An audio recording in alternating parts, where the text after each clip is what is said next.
Hello everyone, and welcome to part 3 of my How to Make a Cat in Blender series. Today I'll be showing you how to make eyes, teeth, claws, and a tongue for your cat.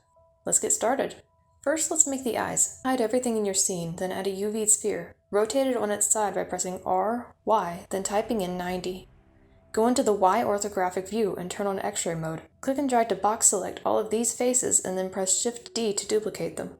Move the new faces forward on the X-axis, then flatten them out by pressing S, then X, and dragging the mouse inward. Go into wireframe view and drag the piece back into place. Zoom in as needed to line it up. Select the faces in front of the iris, and press H to hide them. Turn off X-ray view and use proportional editing to make the iris the correct shape. Extrude the middle faces inward and scale them up to make the pupil. Press Alt-H to unhide everything. Unhide the cat model and position the eye in one of the sockets.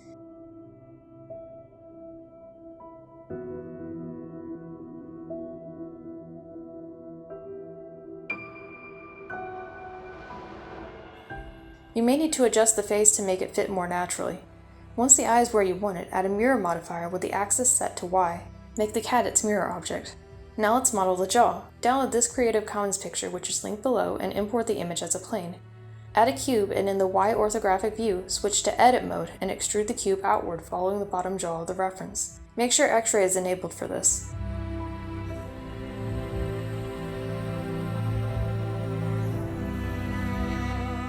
Add a mirror modifier along the Y-axis and enable clipping. Join the two pieces together. Add a subdivision modifier and make adjustments as needed.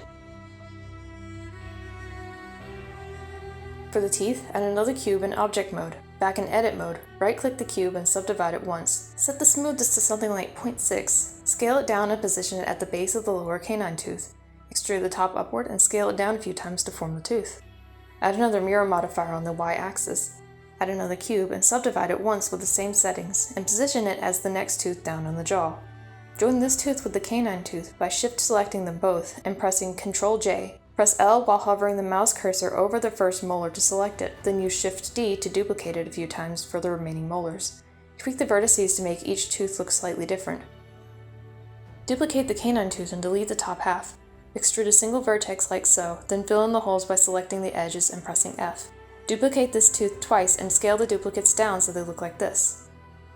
In object mode, duplicate the jaw. Go into edit mode and make adjustments as needed. Duplicate the teeth and press S, X, then type in -1 to flip the teeth upside down. Adjust them to match the reference and fit with the bottom teeth.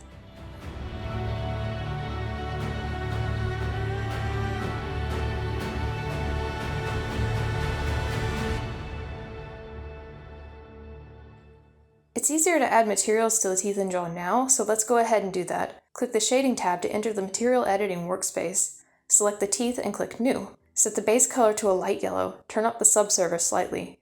Adjust the rest of the sliders to look like this. Name the material Teeth. Click on the lower teeth and choose your new material from the drop-down menu. Select the jaw and click New. Adjust the material settings like so. Now add a musgrave texture, a color ramp, and a bump node. Connect them all like so, and adjust the texture size and bump strength to give the jaw some nice procedural texturing. To add more detail, you can add a noise texture and a mix RGB node. Apply this material to the upper jaw as well. Our teeth are looking pretty good now, so select the upper teeth and upper jaw and join them with Ctrl J, and do the same for the lower jaw. Turn on your model's visibility and position the jaws like so. You will likely need to edit the jaws to better fit in the mouth. I also recommend moving the mouth so that the lower jaw overlaps with the bottom lip, as this will add more realism. If you want to lean further into realism, open up the teeth material and add a noise texture, color ramp, and bump node. Bring the noise scale down and turn the detail and roughness up. Make the bump strength something low, like 0.04. Now the teeth have subtle details and catch the light in a more natural way. At this point, it's a good idea to put all the cat pieces into a new collection. This will allow you to easily turn it visible or invisible without having to hide each individual part. Now let's make the tongue. Turn off the visibility of the cat collection. Click on the original collection and add a cube. Add a mirror modifier as usual, subdivide the cube once, and delete the vertices on one side of the midpoint. Add a loop cut near the top of the tongue and extrude along the Y-axis. Scale and rotate until it looks like this. Then add loop cuts, scale, and position the vertices like so.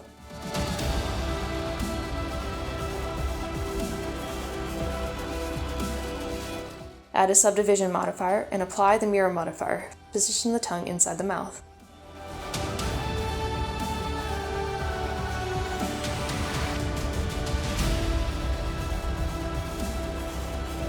Now we can make the claws. Add a cube and extrude one side outward. Scale it down and rotate it like so. Add a loop cut around the middle and scale it up slightly. Press A to select all the vertices, then right-click the claw and choose Subdivide. Turn the smoothness all the way up. Reposition the vertices to make the back of the claw thinner. Then, in object mode, move the claw into place. Duplicate the claw a few times and place each duplicate at the tip of a toe on one of the paws. Shift-select all the claws and join them with Ctrl-J. Add a mirror modifier with the cat model as the mirror object. Duplicate the claws and position them on the hind paws. The cat's hind paws are shaped differently to give them better traction, so make the hind claws more flat and less hook-like. Make the following material for the claws. Now I can texture the eyes. In Edge Select mode, Alt-click to select the edge loop around the iris. Right-click and choose to mark it as a seam. Select the edge loop around the eyeball that lines up with the iris and mark that as a seam as well. Press A to select all. In the UV Editing tab, go to UV and click Unwrap. Position them so that the iris is the largest of the UV islands. Click UV and choose to export the UV layout. I recommend making the texture 3000 by 3000 pixels so it will still look sharp even if you need to zoom in.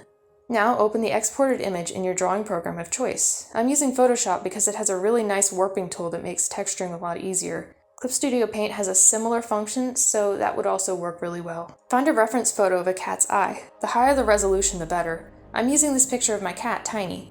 Crop out the eye and position it over the iris mesh. Now you can use it as a reference for painting the eye.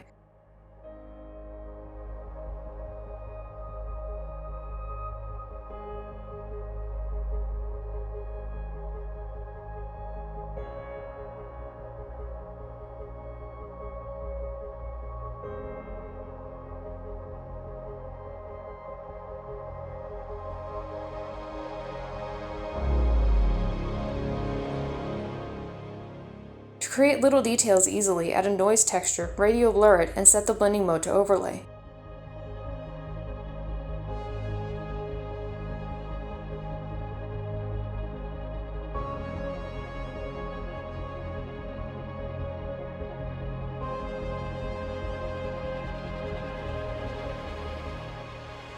Once you're satisfied with the iris, make the back of the eye an off-white with a dark blue ring around the edges. Fill the rest of the texture with a dark blue as well, and now you have your eye texture. Export it as a PNG to your working folder. Back in Blender, go to the Shading tab and select the eye. Click New. Add an image texture node and choose your eye texture. Plug the texture into the base color. Now go into the Y orthographic view, turn on X-ray mode, and select all the faces in front of but not including the iris. In the Material panel, add a new material and apply it. Now in Render Settings, enable Screen Space Reflections and make sure Refraction is checked. Turn the material's clear coat and transmission sliders all the way up, and now you have your eye materials. Name this material something like Transparent. Go back to the material slot 1 and name that material Eye. One more thing I suggest adding is a hue saturation node between the texture and principled BSDF node. This allows you to quickly and easily change the colors of the eyes. Now we can apply the mirror modifier to the eyes. In Edit mode, use Alt-H to unhide any hidden parts, then select one of the eyes and go to Mesh Separate by Selection. One of the eye's origins will be offset, so select this eye and go to Object, Set Origin, Origin to Center of Mass. To make sure it worked, double tap R and move your mouse around. If the origin was set correctly, the eye should not clip through the skin. And that's all for now. Stay tuned for part 4 where I'll be showing y'all how to texture the rest of the cat. As always, thanks for watching and happy blending, y'all!